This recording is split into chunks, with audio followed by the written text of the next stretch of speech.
Yeah, that was my other question about it, is the communicating with these beings. Yeah. So speaking with crystals can feel like a very one-way thing, but much like our pets, like our real pets, they pretty much, hang on our every suggestion. You see, we'll say this: lesser evolved consciousness of a form always looks up to what appears to be more higher variety forms of consciousness, much like we look up to God. Okay? Yeah. Crystals would look up to us like a kind of God, but they're not under the illusion of that sort of thing. Exactly. Yeah. That sort of like hierarchy. They just are very excited by all the prospects involved in being a part of our lives. And they gain a great deal of benefit by giving our attention. When we give them our attention, that's like feeding the fishes. Okay? Just by giving them attention. And so when you praise them and you talk to them, you speak to them, you can imagine they practically crap themselves over experiences like that. If such a thing exists, they crap themselves. But the elation is very high. Okay? Okay. I mean, it happens for me. It almost got me very annoyed because I had all these crystals that Crystal brought in. Crystal, my wife. Yeah. and the crystals, I would like pass my gaze over it, and they would like illuminate. And then I'd pass my gaze, and I'd realize that the illumination would like have like an earnest sort of like desire for me to continue looking at it. Yeah. Like I just like powered it with like a laser, and like caused them to glow a bit. So I was like, oh, maybe I don't want to have crystals in my view all the time, because I get distracted by this idea that I'm like looking at like the puppy in the dog pound and like passing it over and letting its hopes go down. Yeah. I'm not picking it out.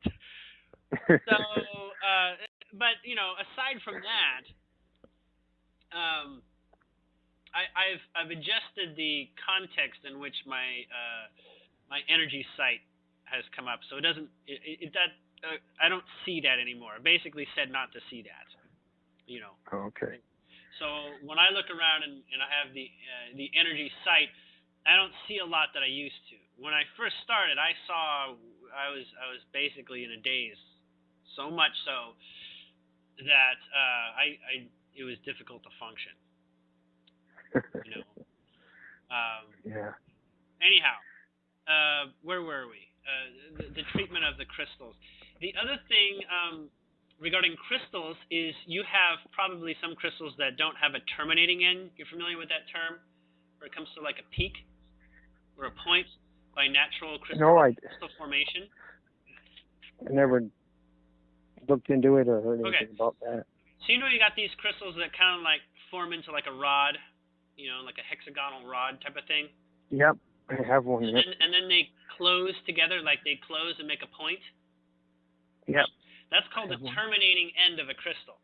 Oftentimes when you get those and they're like snapped out of, a geode or something like that, the other end is like just, it's not terminating. It's like a, it's like a rough edge, right?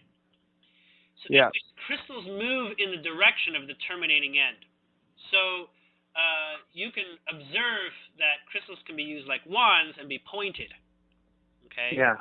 But you'll note that it's actually not like a laser pointer. It's more like a flashlight. Okay? And the flashlight is exactly at the angle that the facets of each of the points, coming together are. Okay? And they're not necessarily even. Usually they are. Sorry. Hey, it looks like I lost you there. Anytime, sorry. Speaking on the facets, imagine that each like flat side of a crystal, okay, is like the surface of the planet, like the Earth. Like it extends outwards. Like if you were to lay something flat on that flat piece of that flat side, like a flat sheet of paper that didn't fold over, that's like a line, like a plane, like a line that basically is a line of influence, a two-dimensional line, we could say. All right?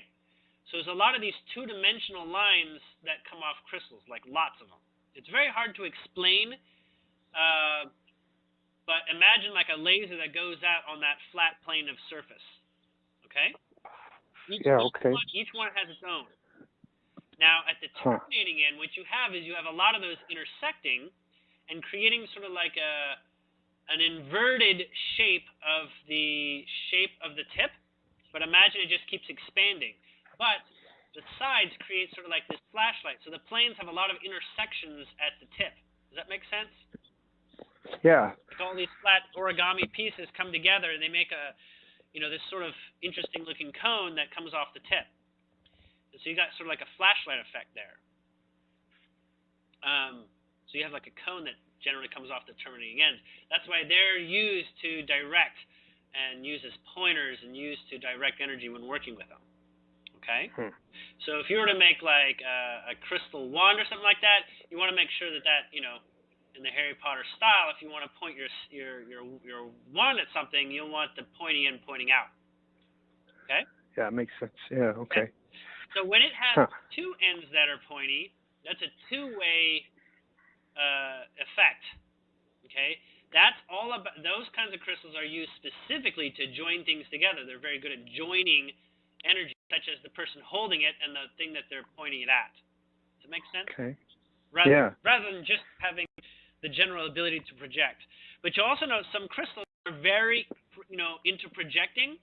Some crystals are very into capturing or receiving, we can say, and reading and perceiving. So, depending on the type of crystal you have, you get different effects. Not to mention some prefer to clean the air a lot like orgonite does, like fluorite does. And many of them are very open-ended and hold almost like all the personalities of your average crystal intact, like quartzes. Quartzes are like the most versatile. They're like the white man of the earth. And so they, they kind of, master of nothing but adopter of all general approaches.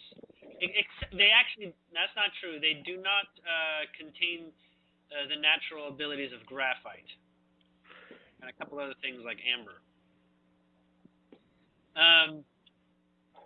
So just as a cheat sheet, when it comes down to different colors within the crystals, you can, without making it a broad, absolutely accurate assumption, but on the lighter end and on the more realistic, on the average, the colors do associate with the colors of the chakras. Okay, in terms of what energetic types of personalities they work with in terms of the outer world.